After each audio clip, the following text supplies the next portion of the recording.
بسم اللہ الرحمن الرحیم۔ السلام علیکم، کیسے ہو بچوں؟ امید کرتی ہوں خیریت سے ہوگے۔ آج ہم بات کریں گے اپنی صحت اور صفائی سے متعلق، اور اسی ضمن میں ہم مضمون لکھنا سیکھیں گے کہ اگر ہمارے پاس صفائی کا مضمون لکھنے کو آ جائے تو ہم کس طرح سے جملوں کو ترتیب دے کے اور ایک پیارا سا مضمون لکھ سکتے ہیں۔ تو یہاں پر کچھ اشارات آپ کو دیے گئے ہیں، صفحہ نمبر 47 ہے، تو دیکھتے ہیں کہ یہ اشارات کیا ہیں، ان کی مدد سے پھر ہم مکمل مضمون لکھیں گے۔ صفائی نصف ایمان ہے۔ ہم سب جانتے ہیں کہ ہمارے دین اسلام میں صفائی کو بہت زیادہ اہمیت حاصل ہے، تو صفائی آدھا ایمان قرار دے دی گئی ہے۔ صحت مند رہنے کے لیے صفائی لازمی ہے۔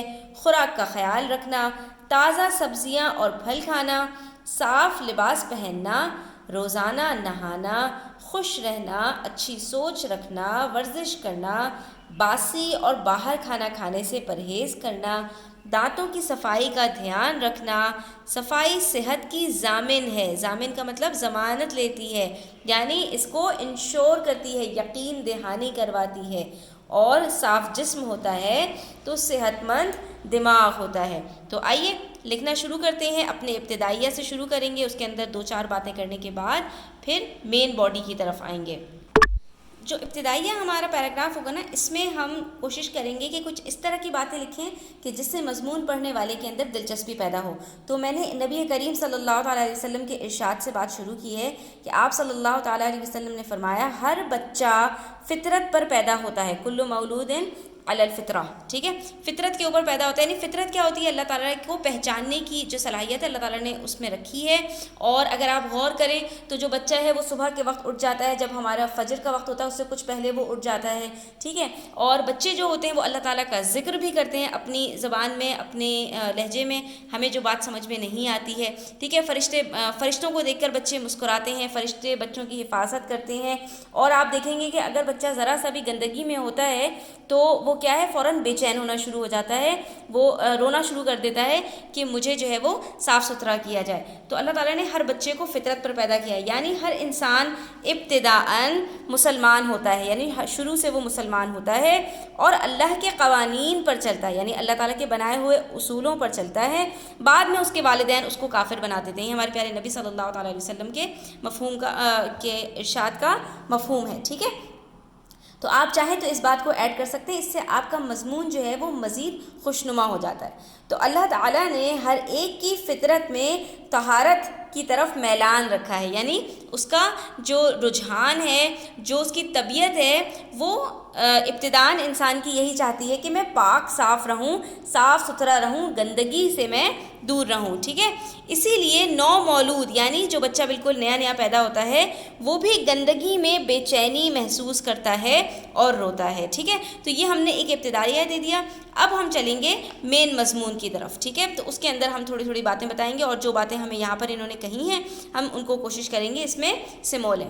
اسلام میں پاکیزگی کو بہت اہمیت حاصل ہے کہ صفائی کو نصف ایمان قرار دیا گیا ہے۔ ہم سب جانتے ہیں کہ صفائی نصف ایمان ہے، یعنی ہمارے ایمان کا آدھا حصہ ہے۔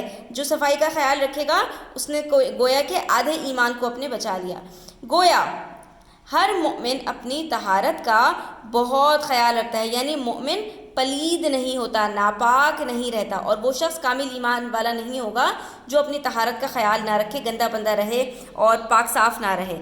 پھر ہم سب یہ بھی جانتے ہیں کہ صحت مند رہنے کے لیے صفائی ستھرائی کتنی اہم ہے۔ تندرست رہنے کے لیے جس طرح پاکیزہ اور طیب خوراک کا استعمال، جیسے تازہ پھل اور سبزیاں کھانا نہایت ضروری ہے، اسی طرح صاف لباس پہننا، روزانہ نہانا، خوش رہنا، اچھی سوچ رکھنا، ورزش کرنا، باسی اور باہر کا کھانا کھانے سے پرہیز کرنا لازمی امور ہیں، یعنی لازمی چیزیں ہیں۔ اس کے ساتھ ساتھ دانتوں کی صفائی کا بھی دھیان رکھنا چاہیے۔ تو ہم نے یہاں پر موٹی موٹی باتیں ان کو بتا دیں، اور اس کے بعد ہم جو ہے وہ اپنے مضمون کے اختتامیہ کی طرف جائیں گے، یعنی اس کو ختم کریں گے۔ تو اس میں ہم ایک پیراگراف میں لکھ دیں گے کہ بے شک صفائی صحت کی ضامن ہے، یعنی اس کے لیے لازم ہے، اور جب جسم پاک ہوگا، صاف ہوگا، انسان برے خیالات سے بچے گا تو دماغ بھی صحت مند اور چاق و چوبند رہے گا، اور اندرونی اور بیرونی شادابی نصیب ہوگی۔ یہ اندرونی کا مطلب یعنی آپ کے جسم کے اندر جو آپ کا دل و دماغ ہے وہ بھی تر و تازہ محسوس کرے گا، اور بیرونی یعنی باہر سے بھی آپ چاق و چوبند ہوں گے، تندرست ہوں گے، ایکٹیو ہوں گے، بیمار نہیں ہوں گے، سست نہیں ہوں گے، بلکہ آپ کیا ہوں گے؟ چست ہو جائیں گے، آپ کو ہر طرح کی شادابی یعنی خوشی ملے گی۔ ٹھیک ہے بچوں، تو یہاں پر ہمارا مضمون مکمل ہوتا ہے۔ امید کرتی ہوں آپ کو سمجھ آ گیا ہوگا۔ اگر کوئی بات سمجھ میں نہ آئی ہو تو کامنٹ سیکشن میں پوچھ لیجئے گا۔ ویڈیو اچھی لگی ہو تو لائک کیجیے گا، اپنے فرینڈس کے ساتھ شیئر کیجیے گا۔ چینل سبسکرائب نہیں کیا تو سبسکرائب کرتے جائیے گا۔ اپنا خیال رکھیے گا۔ اللہ حافظ۔